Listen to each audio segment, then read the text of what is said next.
Hey y'all, welcome back to my channel. It is Leah the Don, or at this point you can call me Dr. Eggman because look at this head. Oh my God!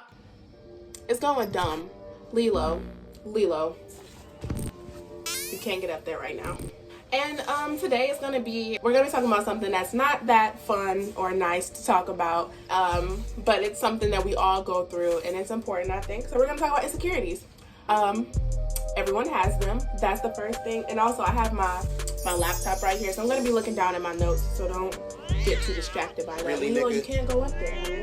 So the first thing I want to say is, like I said, everyone has insecurities. Even the people that seem like they have the most perfect lives. When you look at people like Beyonce and Nicki Minaj and all these people who seem to have the lives that they want and everything that they want in life. But I'm sure some of you seen the Beyonce Homecoming documentary. I didn't watch the whole thing, but I did see a lot of snippets and people talking about it. And one of the things that they were saying was how Beyonce was really open about going through like postpartum and how having the kids made her feel like she wasn't herself and all these different things. And that's normal because we're all human beings. No one is perfect. No one's ever going to be perfect. No matter how many surgeries you get, no matter how much makeup you put on, you're still going to find flaws in yourself, and that's okay. There's nothing wrong with that. And one thing that I do that it like irks my soul so much, invalidating other people's insecurities is toxic and dangerous. Period. If I come to you and I tell you that I'm insecure about my size, I wish I was bigger, or I wish I was smaller, and then you reply with, girl, you complaining? Look at me, look at what I Shut up! Don't do that, because I think we all need to remember that our insecurities are relative to ourselves. We see things from our point of view. So although you may think that your insecurity is more prominent or worse than someone else's, that's not an excuse to invalidate theirs. And that's something that I've always gotten so often from family and friends. It's like, I can't be insecure because you think that I shouldn't be. That's not fair, because I know, let me ask y'all something. Do y'all have that friend that always wants to outdo you in a whose life is worse battle?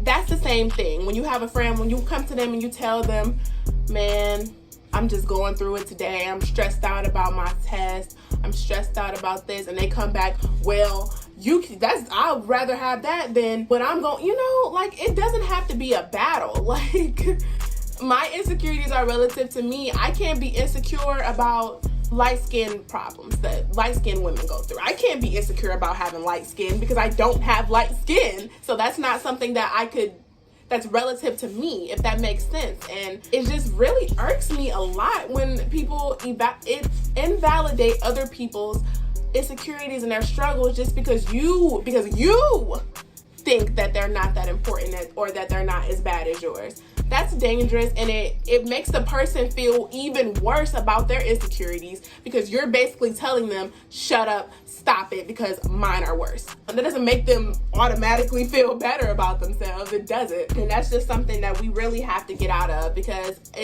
we don't have to have a battle of whose insecurities are more prominent than others or whose insecurities are worse than others. How about we both acknowledge that we have insecurities and build each other up from those? Just a suggestion. So for me to get on here and preach about loving yourself and about your insecurities, I think it's only fair that I share mine and how they formed. So growing up, it's only become a trend recently, not even all the way to be a darker skin color. Growing up, it was all about light-skinned girls, all about light-skinned guys. I can't even tell y'all how many times in elementary and middle school I got called an African booty scratcher just for being a darker skin complexion. And those are things that get internalized, as you go through life. And it wasn't something that I took to my mom or anything like that, because, it didn't tear me down so much, but it's also something that she can't relate to. My mother is a lighter complexion, light skin basically, and something like relating to me being dark skinned and how that's perceived in the world is not something that she could relate to or really be able to say anything about. So I never really brought it up, but that was one of the big things growing up. I never was like picked on really. I mean, those were the commonplace, you know, little jokes and stuff here and there in middle school and elementary, because everybody gets something said about them no matter who you are. But that was one of the things that was really prominent, was that people would always come for my skin color. I was really insecure about my teeth too, but I had braces, so that's kind of not a problem anymore. But that was one of my big insecurities, were my teeth. I would literally The fuck is that? smile like that so I wouldn't have to show them. That's how bad it was.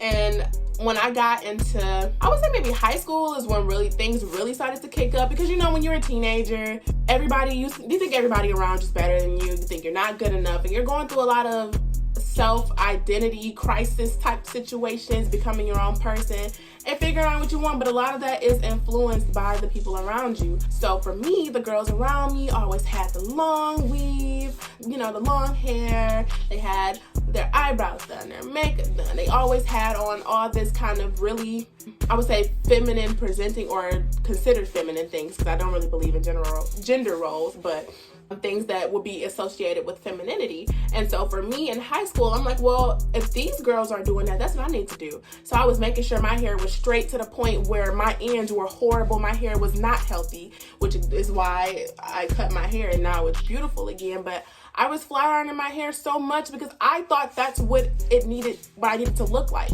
I would do that. I would do my eyebrows because I saw all the other girls doing it. And I'm like, well, this is what the boys want. This is what the boys are giving their attention to. So let me do that. And it didn't matter. And that's really what it was me trying to be what I thought the boys wanted, and it wasn't actually what I wanted, and it didn't make me feel any more secure in myself or more confident about myself. So let's get into what my actual insecurities are. Next time on Leah the Don. I actually have on a crop top right now. Like, my stomach isn't flat. I can do this with it.